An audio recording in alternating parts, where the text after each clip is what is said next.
안녕하세요, 헌터입니다. 오늘 분석해볼 기업은 네이버입니다. 자, 네이버 최근까지만 해도 상당히 좋은 흐름 이어갔습니다. 23만원을 넘겼었는데 다만 최근 한 달 조금 넘게 하락이 진행이 되면서 다시 17만원까지 떨어졌습니다. 자, 이런 상황에서 앞으로 다시 한번 좀 반등할 수 있는 상황 기대해 볼 수 있을지 분석을 통해 알아보도록 하겠고요. 자, 이제 보유자분들 대응이 중요해졌습니다. 목표가 설정부터 물려 계신 분들 대응, 그리고 신규 진입 관점까지 다양한 투자 전략도 함께 알아보도록 하겠습니다. 자, 이어서 수급 상황입니다. 한 달 기준으로 개인이 샀고요. 외국인과 기관이 팔았습니다. 그리고 최근까지도 거의 비슷한 스탠스가 이어지면서 외국인과 기관의 이탈이 최근에 하락세를 이끌고 있다, 이렇게 판단이 되고 있고, 여기에 따라서 이제 개인은 저가 매수세로 좀 들어오고 있는 분위기입니다. 자, 이어서 신용 잔고율 보시겠습니다. 0.44%, 큰 변동 없고요. 안정적인 비율 유지가 되고 있습니다. 이어서 공매도 현황입니다. 공매도 비중은 이제 5%에서 7% 왔다 갔다 하고 있습니다. 어쨌든 뭐 재개 이후에 두 자릿수까지는 아니지만 약간씩 나오고는 있습니다. 여기에 따라서 자, 공매도 전면 재개 이후 대차 잔고도 계속해서 늘어나고 있는 증가세입니다. 자, 막 엄청 우려할 정도는 아니지만 어쨌든 좀 지켜볼 필요는 있겠습니다. 증가세. 자, 이어서 동사 재무제표 분석 시작해 보도록 하겠습니다. 먼저 2020년도 매출부터 보시겠습니다. 5조 3천, 6조 8천, 이제 8조 9조 돌파, 그리고 10조 작년에 돌파를 했고요. 올해는 12조 근처까지 올라줄 것으로 보여집니다. 내년, 후년에도 계속해서 비슷한 폭의 상승 흐름 이어질 것으로 예상치가 나오고 있습니다.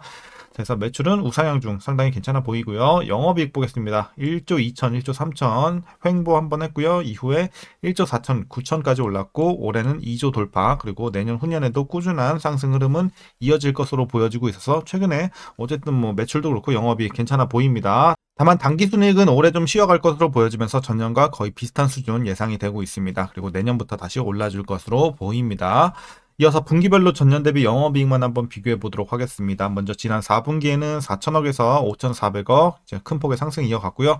1분기 자 4,300에서 5,100 괜찮고요. 2분기 4,700에서 5,500, 3분기도 5,200에서 6,000 각각 뭐 700에서 800억 정도씩 전년 대비 뛰어주는 모습입니다. 물론 지난 4분기에는 폭이 더 크긴 했지만요. 자, 어쨌든 전년 대비해서 분기별로도 굉장히 좋은 상황입니다. 상승 흐름 유지가 되고 있고요. 그럼 이어서 부채 비율 살펴보도록 하겠습니다. 자, 과거 100 정도에서 40으로 내려온 이후에는 꾸준하게 수년간 유지가 되고 있습니다. 그리고 내년에는 오히려 30대까지 내려가면서 향후에는 오히려 내려갈 가능성도 보이고 있습니다. 부채 걱정 전혀 없고요. 이어서 ROE 보겠습니다. 자, 이제 과거에 괜찮았죠. 두 자릿수. 그리고 이때는 뭐 순이익이 비정상적이었죠. 라인과 지홀딩스 경영 통합으로 인해서 순이익이 15조가 넘게 잡혔으니까요. 그거 제외해야 되고. 자, 어쨌든 과거에 좋았는데 최근에는 뭐 3, 4까지 떨어졌다 7까지 회복을 했습니다. 자, 조금씩 올라주고는 있지만 아직은 두 자릿수 진입은 조금 시일이 걸릴 것으로 보여지고 있습니다. 그래서 조금 이제 회복하는 데만 우리가 의미를 두면 될 것 같습니다. 최근에는 7에서 유지가 되고 있습니다. 자, 이어서 이제 EPS 보시겠습니다. 뭐 순이익과 비슷한 흐름입니다. 전년 대비해서 거의 비슷한 수준 이어갈 것으로 보여지고 있고 내년부터 본격적으로 좀 올라줄 것으로 예상이 되고 있습니다. 자, 이어서 이제 배당금 보시겠습니다. 전년 대비 소폭 상승한 1214원 예상이 나오고 있고요. 만일 이대로 배당을 하게 된다면 현재 종가 기준으로 계산했을 때 배당 수익률 약 0.68% 기대해 볼 수 있겠습니다. 배당은 굉장히 좀 작기 때문에 큰 기대는 안 하시는 게 좋을 것 같고요. 이제 마지막으로 현재 PER 14.8배, PBR은 1.0배 나오고 있습니다. 그리고 현재 주가 밸류에이션 상황은요. 지금은 이제 저평가 구간으로 다시 진입을 했다고 보고 있습니다. 이제 과거 많이 오르긴 했지만 지금 뭐 최근에 악재들이 조금 있긴 합니다. 이제 바로 설명을 드리긴 할 건데 어쨌든 이런 것들을 반영한다고 해도 지금은 현저히 좀 저평가 구간에 진입을 했다라고 말씀드릴 수 있겠습니다. 실적 대비 지금은 주가는 싼 레벨에 있다 말씀드리겠습니다. 자, 이어서 동사 관련 이슈 한번 살펴보도록 하겠습니다. 먼저 1분기 실적인데요. 매출과 영업이 각각 전년 대비 11%씩 증가할 것으로 보여지고 있습니다. 다만 조금 아쉬운 것은 컨센서스를 소폭 하회할 것으로 예측이 되고 있습니다. 아무래도 이제 정치적 이벤트와 비수기 시즌이 맞물리면서 광고와 커머스 사업 업황 부진이 불가피하겠고요. 주요 사업의 성장률이 이제 둔화할 전망에 있습니다. 그래서 1분기는 조금 쉬어갈 것으로 보여지고 있습니다. 자, 이어서 이제 자사주로 상여금을 받은 네이버 임원 46명도 곧바로 주식을 내놨습니다. 특히나 뭐 장준기 네이버 테크 플랫폼 부문장은 지난 3일과 4일 양일 이틀에 걸쳐서 이제 2,000주 정도를 장내에서 매도를 해서 4억 원을 손에 쥐었고요. 김주관 쇼핑 프로덕트 부문장도 주식을 팔아서 2억 원을 넘게 확보를 했습니다. 그래서 이런 것들이 좀 투심을 자극을 했고요. 이에 따라서 이제 네이버에서 입장을 밝혔는데 양도 제한 조건부 주식 수령에 따른 제세 공과금 납부 목적이라는 입장을 밝혔습니다. 자, 어쨌든 뭐 투심에는 안 좋은 영향을 끼친 거는 확실해 보입니다. 그리고 네이버는 미국 상호 관세 영향을 덜 받는 관세 무풍지대로 분류가 되긴 하지만 지난달 선보였던 이제 쇼핑 앱이죠. 네이버 플러스 스토어의 초기 성적이 기대에 못 미치면서 관련 우려가 주가의 발목을 잡은 상황입니다. 그래서 이런 것들이 이제 관세와는 좀 별도로 이런 것들로 인해서 최근에 하락세가 좀 이끌어진 상황입니다. 그리고 앞서 말씀드린 매도 이런 영향도 있었고요. 자, 그래서 이제 조금 디테일하게 보시게 되면 3월 네이버 플러스 스토어 자, 월간 활성 이용자 수는 268만 명으로 나왔습니다. 그래서 쿠팡은 뭐 3천만 명이 넘고 11번가 800만 명대, 알리도 700만 명대. 어쨌든 이런 것들과 비교해 봤을 때 다소 많이 아쉬운 수준을 기록을 했습니다. 다만 쇼핑앱 출시와 맞물린 수수료 과금 방식 변경을 통한 수수료율 인상은 기대 요인이 되겠습니다. 오는 6월 2일부터는 네이버 쇼핑의 판매 수수료 도입에 따라서 수수료율이 약 1%포인트가량 인상이 될 예정입니다.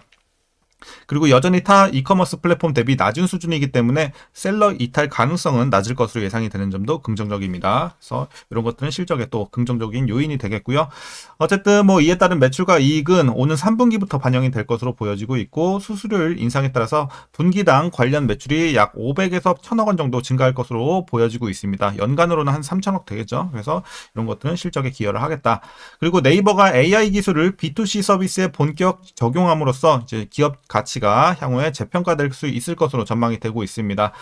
자, AI에 기반한 개인 맞춤형 상품 추천 서비스로 구매율까지 오를 것으로 예상이 되고 있고요. 올해 커머스 중개 및 판매 매출액은 전년 대비 28.4% 증가할 것으로 보여지고 있습니다. 자, 그리고 이혜진 네이버 창업자의 이사회 의장 복귀도 긍정적인 영향이 기대가 되고 있고요. 마지막 이슈입니다. 서치 플랫폼 부문의 광고 매출은 홈피드 효과로 점진 성장할 전망에 있습니다.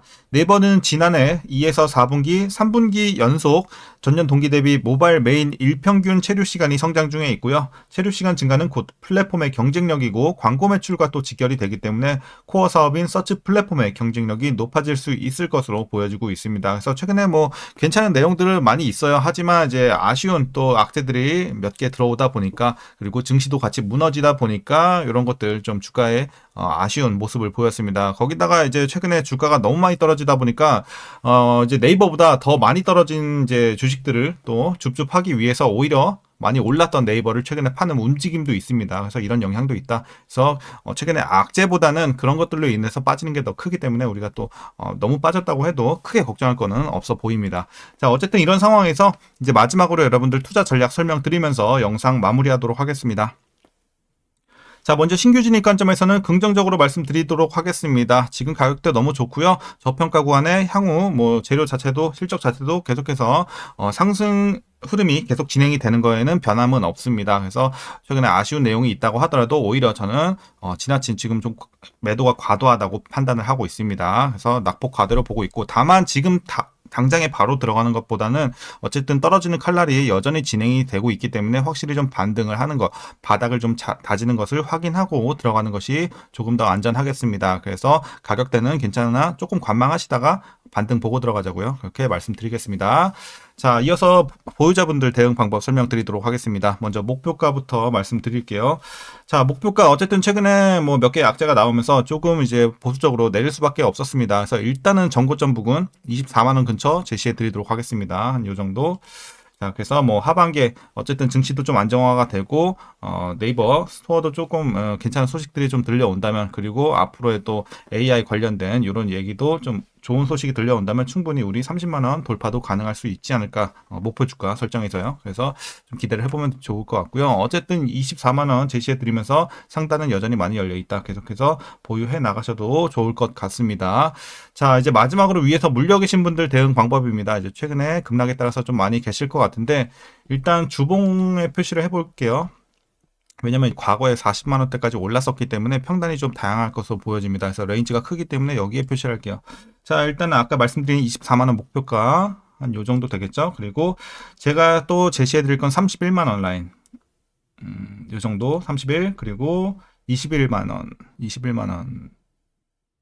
이 정도. 그래서 라인 3개를 드리도록 하겠습니다. 일단은 뭐 이상적인 여러분들 평단은 당연히 21만원, 여기 마지막에 표시된 21만원 언더로 맞춰주시는 게 가장 베스트겠죠. 자, 다만 이제 너무 고점에서 물리신 분들도 많을 것 같고, 중간에서 물리신 분들도 있고 하니까 이제 고점에서 물리신 분들은 사실 여기까지 빼기 힘들 수 있어요. 그래서 일단 최소 이거는 진짜 보수적으로 잡아도 31만 원 밑에는 무조건 디폴트 값으로 맞춰 주시길 바라겠습니다. 가능하신 데까지 최대한 내려주시면 되겠습니다. 고점에서 물리신 분들. 그리고 마지막으로 21만 원 밑에 이미 평단이 위치가 되신 분들은 굳이 물탈 필요 없겠습니다. 비효율적이기 때문에 그냥 보유만 하시라고 말씀드리겠습니다. 그래서 오늘 영상은 여기까지 마치도록 하겠고요. 오늘도 그럼 시청해주셔서 감사합니다.